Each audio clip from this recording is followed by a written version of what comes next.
안녕하세요 시청자 여러분. 정부가 2025년 민생회복지원금 지급을 공식 발표했습니다. 경제적 어려움을 겪는 국민들을 위해 최대 100만 원이 지원된다고 하는데요. 하지만 한편으로는 세금 부담 증가와 물가 상승에 대한 우려도 커지고 있습니다. 이번 지원금 혜택과 부작용은 무엇인지 지금부터 하나씩 살펴보겠습니다. 민생회복지원금이란? 이번 민생회복지원금은 경제적 어려움을 겪는 국민을 지원하기 위해 정부와 지자체가 시행하는 긴급 대책입니다. 하지만 단순한 지원이 아닌 국가 재정과 세금 부담 증가도 함께 고려해야 하는데요. 그렇다면 먼저 지원 대상부터 살펴보겠습니다. 지원 대상: 기초생활수급자, 차상위계층, 한부모 가정, 장애인 및 국가유공자, 소상공인 및 자영업자 일부 지자체 지원 가능. 대체로 저소득층과 경제적 취약계층을 중심으로 지원될 예정이며 일부 지자체에서는 소상공인 및 프리랜서도 포함될 수 있습니다. 하지만 결국 이 재원이 어디서 나오는지가 중요한 문제겠죠. 재원 마련 세금 부담 증가. 정부는 지원금을 마련하기 위해 국가 예산과 지자체 재정을 활용한다고 밝혔습니다. 하지만 이를 위해 국채 발행 또는 증세세금 인상 가능성이 제기되면서 논란이 커지고 있는데요. 경제 전문가들의 의견은 엇갈립니다. 경제 전문가 어씨는 이런 의견을 제시했습니다. 정부가 단기적인 경기 부양을 위해 지원금을 지급하는 것은 효과적일 수 있습니다. 하지만 결국은 국민들의 세금으로 충당해야 하므로 장기적인 재정 건전성을 해칠 위험이 있습니다. 또 다른 경제 전문가 B씨는 현재 소비 심리가 위축된 상황에서 지원금이 지급되면 단기적으로 경제 활성화에 도움이 될 수 있습니다. 하지만 대규모 재정 지출은 결국 물가 상승을 초래할 수도 있습니다 하고 전했습니다. 사물가 상승 우려 지원금이 오히려 독이 될 수도?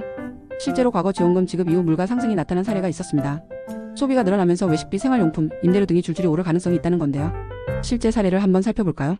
과거 사례: 2021년 긴급재난지원금 지급 후 일부 생활필수품 가격 급등, 2023년 지역화폐 지급 후 외식비 상승, 소상공인 매출 증가 후 가격 인상.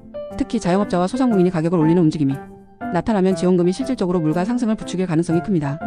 결국 지원금이 소비를 늘리면서 단기적인 경제 부양 효과는 있겠지만 장기적으로는 물가 상승과 세금 부담 증가로 이어질 수 있다는 우려가 제기되고 있습니다.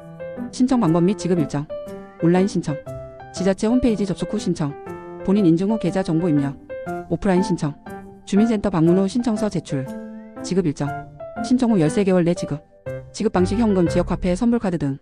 신청 방법과 지급 일정은 기존 지원금과 유사하지만 지역별 지급 방식이 다를 수 있으니 반드시 공식 홈페이지를 확인하는 것이 중요합니다. 지원금 받아야 할까? 고려해야 할 점. 그렇다면 이번 지원금을 무조건 환영해야 할까요? 아니면 장기적인 문제를 고려해야 할까요? 여러분은 어떻게 생각하시나요? 찬성 의견: 어려운 서민들을 돕는 정책이 필요하다. 소비 진작으로 경제 회복에 기여할 수 있다.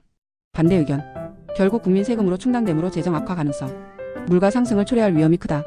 여러분의 의견은 댓글로 자유롭게 남겨주세요. 지원금 지급은 분명 도움이 되는 정책이지만 장기적인 영향을 고려해야 한다는 점도 중요하겠죠. 이번 정책이 국민들에게 실질적인 혜택을 줄 수 있을지 앞으로도 계속 지켜봐야겠습니다. 오늘 내용이 유익하셨다면 좋아요와 구독, 그리고 알림 설정까지 부탁드립니다. 다음 영상에서 뵙겠습니다. 감사합니다.